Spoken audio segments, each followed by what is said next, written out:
Bonsoir à toutes, bonsoir à tous, bienvenue dans votre journal sur Clermont Première. Voici les titres. Il manque des TER en Auvergne à cause de problèmes techniques récurrents. La SNCF n'a plus assez de trains pour assurer son plan de transport habituel. Le chômage continue d'augmenter dans la région, plus 5,5% de demandeurs d'emploi en un an. Les plus de 50 ans sont particulièrement touchés. Et puis retour sur les championnats de France d'athlétisme en salle au stadium Jean Pelaise avec notamment la victoire de Renaud Lavillenie à la Perche. Encore des perturbations à la SNCF et cette fois-ci, ce sont les TER qui sont concernés. Un certain nombre de liaisons vont devoir être supprimées pendant 2 semaines, tout simplement parce qu'il n'y a plus assez de trains. Beaucoup sont en réparation après des accidents à répétition ces dernières semaines. La SNCF a même demandé de l'aide aux autres régions. Explication Karine Albertazzi. De la patience et beaucoup d'organisation. Les usagers du TER régional ne devront pas en manquer. Dès aujourd'hui, la SNCF a en effet mis en place un plan de transport adapté. Après une série d'accidents et d'avaries techniques, certaines liées au froid, il manque aujourd'hui 7 TER qu'il faut réparer rapidement. J'ai décidé de faire appel à la solidarité nationale pour avoir de l'aide, à la fois des matériels disponibles sur d'autres régions qui viennent nous apporter la pousse, le complément, mais aussi de l'aide avec des équipes d'experts qui viennent aider à réparer aux technicentres industriels nos matériels. Conséquence pour les voyageurs, près de 15% du trafic ne sera pas assuré. Des trains de substitution remplacent les trains supprimés, notamment aux heures de pointe. Les lignes les plus touchées par ces nouvelles perturbations sont celles de Clermont-Moulins, Clermont-le-Puy ou encore Clermont-Thiers. Face à ces changements, les usagers sont partagés. Je pense que ça facilite pas les déplacements et que ça facilite pas en particulier les déplacements professionnels. Moi, je suis amenée à venir assez souvent de Lyon sur Clermont. C'est peut-être pas mal s'ils peuvent améliorer la régularité et puis la rapidité des trains, en particulier en direction du sud. Le retour à la normale du trafic est prévu pour le 12 mars. Et puisqu'on parle de transport, en bref, c'est aujourd'hui que le Conseil général du Puy-de-Dôme commençait à mettre en place des barrières de dégel sur certaines routes secondaires. L'accès aux poids lourds sera interdit sur les axes concernés pendant au moins 1 semaine, et ce pour éviter que les camions dégradent les chaussées en plein dégel. Le chômage continue d'augmenter en Auvergne comme partout en France. Les derniers chiffres ont été publiés vendredi soir. Dans la région, le nombre de demandeurs d'emploi a progressé de 0,5% en janvier par rapport à décembre. Mais sur un an, la hausse est de 6%. Chez les plus de 50 ans, le chômage a augmenté de 13%. C'est 2 fois plus que la moyenne régionale. Si l'on regarde département par département, c'est dans le Puy-de-Dôme que le chômage augmente le moins. Situation beaucoup plus dégradée en revanche sur l'Allier et le Cantal. Comme chaque lundi, on revient sur les informations sportives marquantes du week-end. D'abord l'athlétisme avec le bilan des championnats de France élite en salle qui se déroulaient samedi et dimanche au stadium Jean Pelaise à Aubière. Gros succès populaire avec 6000 spectateurs sur les 2 jours. En revanche, aucun record n'a été battu sur la piste. Grégory Gomez avec Nicolas Perdriau.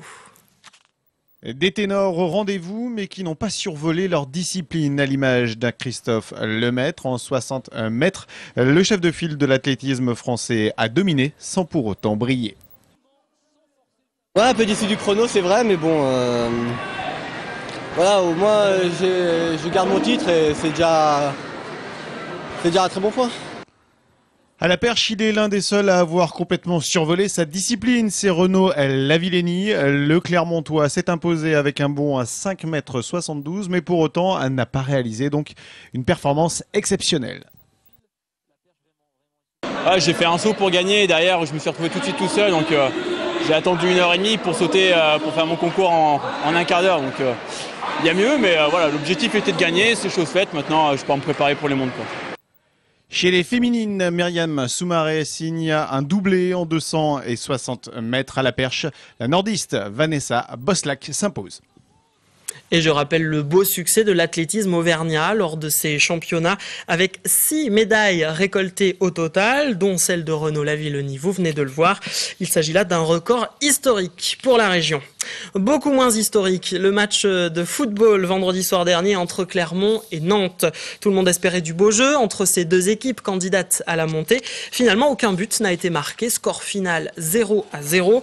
Privé de Jean-François Rivière, l'attaquant phare, victime d'une fracture au pied droit, les Clermontois ont simplement cherché à ne pas encaisser de but. Il reste aujourd'hui 3e au classement. On retiendra surtout le coup de gueule à l'issue du match de l'entraîneur de Clermont, Michel Derzakarian, contre le public. Écoutez. Dans les 3 premiers depuis la 4e journée, on joue dans un stade vide. Je trouve que c'est scandaleux. Voilà. C'est triste.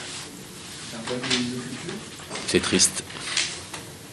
Ça commence à me gonfler, quoi.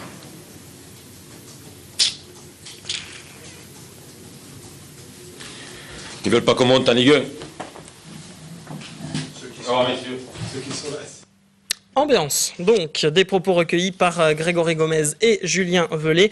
On reparle de cette rencontre dans votre émission Sport sur Clermont Première, l'équipe du lundi en multi-rediffusion ce soir. Prochain match pour le Clermont Foot, vendredi avec un déplacement à Metz. Metz qui pointe à la 14e place de Ligue 2. Un mot également de basketball pour vous rappeler la nouvelle déconvenue de la Jeanne d'Arc de Vichy. Samedi à l'extérieur face à Reims, les Vichysois se sont inclinés 83-47. La Jave reste lanterne rouge de Pro B avec 5 points de retard sur le premier non relégable.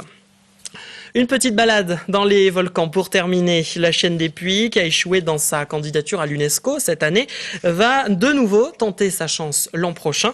Et cette fois-ci, un film de 13 minutes accompagnera le dossier de candidature. Le film en question était présenté officiellement aujourd'hui par le Conseil général du Puy-de-Dôme. En voici un petit extrait.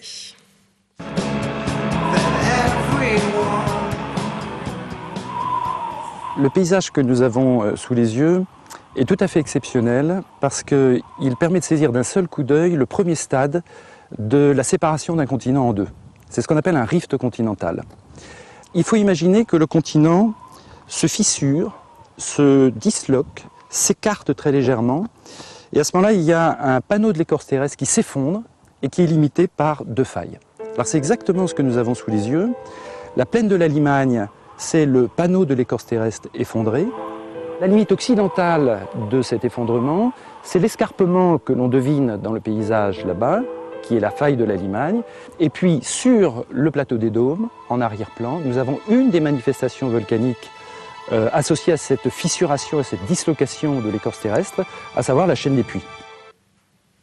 Et c'est la fin de ce JT. Dans un instant, vos prévisions météo. Merci de votre fidélité à l'information sur Clermont Première.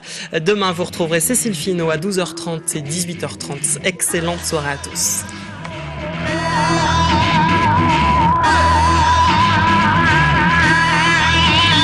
Toute l'actu locale est aussi en ligne. Retrouvez votre JT sur clermontpremière.com.